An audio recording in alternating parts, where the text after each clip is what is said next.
Nobody told us guilt and love could feel exactly the same. We fix that today. I want to ask you a question before we even begin. Think of the last time you felt guilty. Not guilty because you did something wrong. Guilty because you said no. Or because you put yourself first. Or because you chose your peace over someone else's comfort. Now, here's the question I really want you to sit with. Was that guilt? Or was it love? Because here's what I've come to understand, after years of talking with women and living it myself. Most of us cannot tell the difference, and that confusion is costing us everything. Welcome back to Confessions of a Daughter. I'm Claire, and today we are going into something that I think is going to unlock something very deep for a lot of you. Episode 1. We talked about the yes that costs you. Today, we're going to talk about the thing that makes you keep saying it. The engine underneath all of it. We're talking about guilt. And why, for so many of us, it was disguised as love. Let me paint a picture for you. You finally do it. You say no. Maybe it's to a family member, a friend, a partner. Maybe you cancel plans you didn't want to make in the first place. Maybe you say, I can't lend you money right now. Maybe you just, for one moment, choose yourself.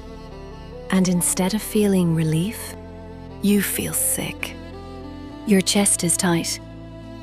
You're replaying the conversation, editing it, wondering if you were too harsh, too cold, too selfish. Waiting for your phone to buzz so you can apologize and undo the whole thing. You got exactly what you said you wanted, and you feel terrible. Does that sound familiar? That feeling, that sick, anxious, I must have done something wrong feeling, was taught to you. It didn't come with you into the world. You learned it. And we're going to talk about exactly how. I want to introduce you to a specific kind of love. The kind that comes with conditions you never agreed to. The kind that is so warm on the outside and so quietly suffocating on the inside. You know this love. It's the mother who goes silent when you disappoint her. Not angry, just quiet. And that silence is somehow louder than any argument. It's the friend who says, no, it's fine, when it is very clearly not fine. And now you spend the next 3 days trying to make it fine. It's the family member who reminds you, often at dinner, in front of everyone, everything they have ever done for you. Not as gratitude, as a ledger. These people love you. I want to be clear about that. They genuinely love you. But their love came packaged with an unspoken contract. I give to you, and you owe me your compliance. And the currency of that contract is guilt. Guilt is not always loud. Sometimes it's a sigh, a look, a very carefully timed silence, a comment disguised as concern. I just worry about you. I just want what's best for you. After everything I've done. You feel it in your body before you even understand it in your mind. So why does this work on us? Why are some of us so particularly responsive to guilt? Because at some point, probably when we were very young, we were given a message, not always in words, often in atmosphere, in what happened when we said no, in what happened when we took up space.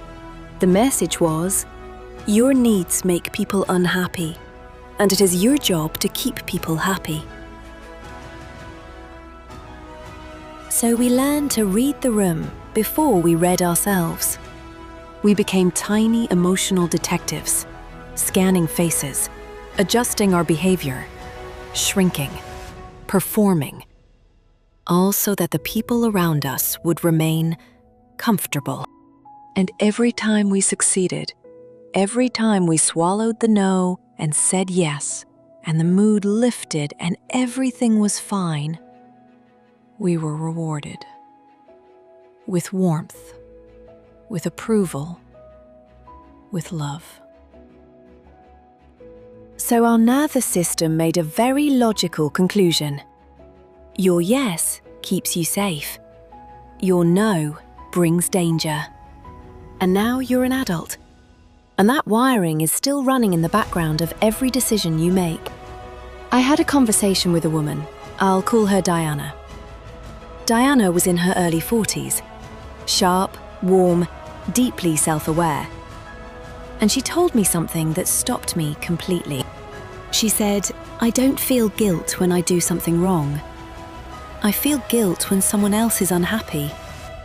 And somewhere along the way, I made those two things the same.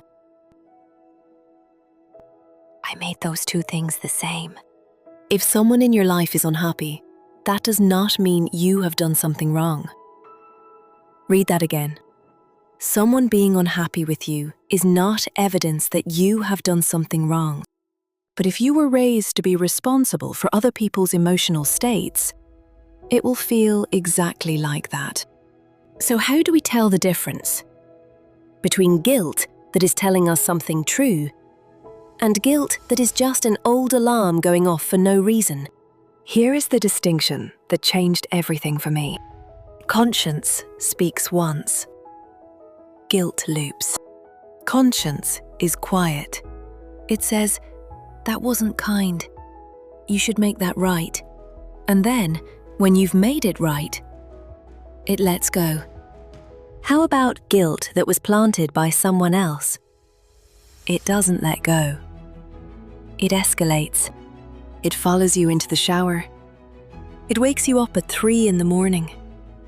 It demands you apologize, not once, but until the other person decides you've suffered enough.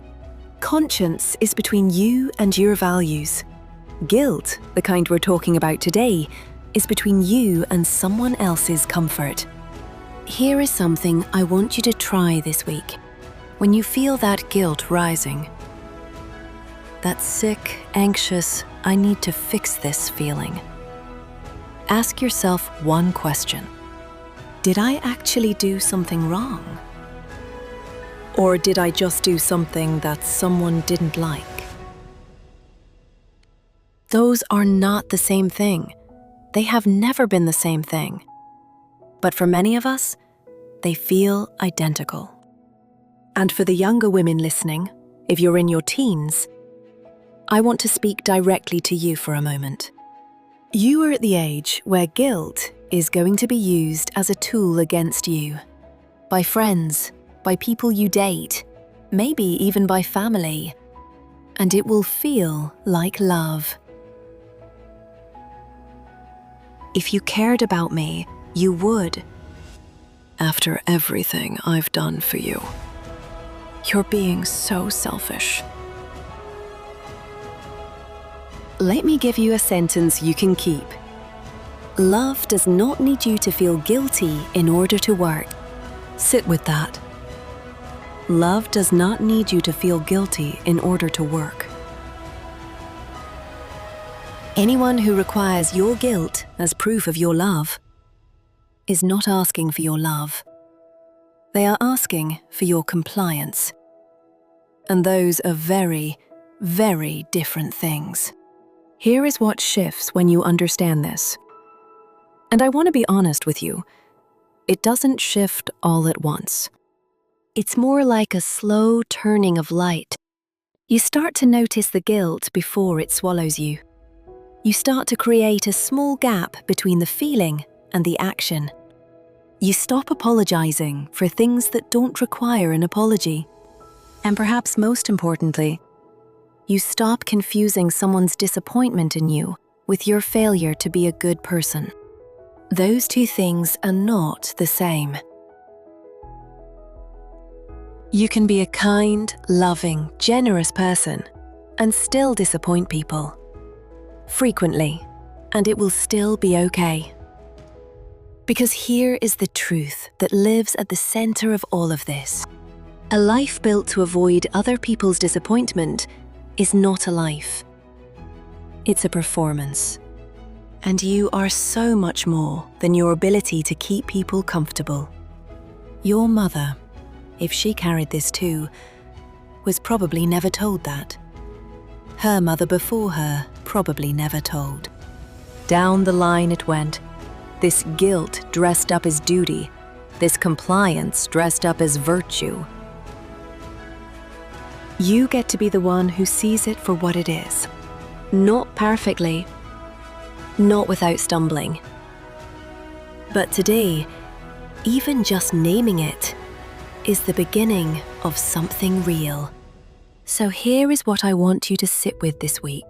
Think of one relationship where you regularly feel guilty, not because you've done something wrong, but simply because they are unhappy. Notice it. Name it. You don't have to change anything yet. Just see it clearly. And in the comments, I want you to tell me, when did you first realize that someone's disappointment in you was being used to control you? It might have been yesterday. It might have been 20 years ago. But I promise you, you are not alone in it. Before you go, if you haven't already, the free PDF is linked down below. 5 conversations your mum should have had with you. There is a journal prompt inside that goes hand in hand with everything we talked about today. Be honest with yourself when you write it. That's where the real work lives. I'll see you in the next episode. And until then, practice noticing the difference between what you actually owe someone and what you've simply been made to believe you owe them. They are not the same list. Take care of yourself. You deserve that, even when someone is making it very hard to believe so.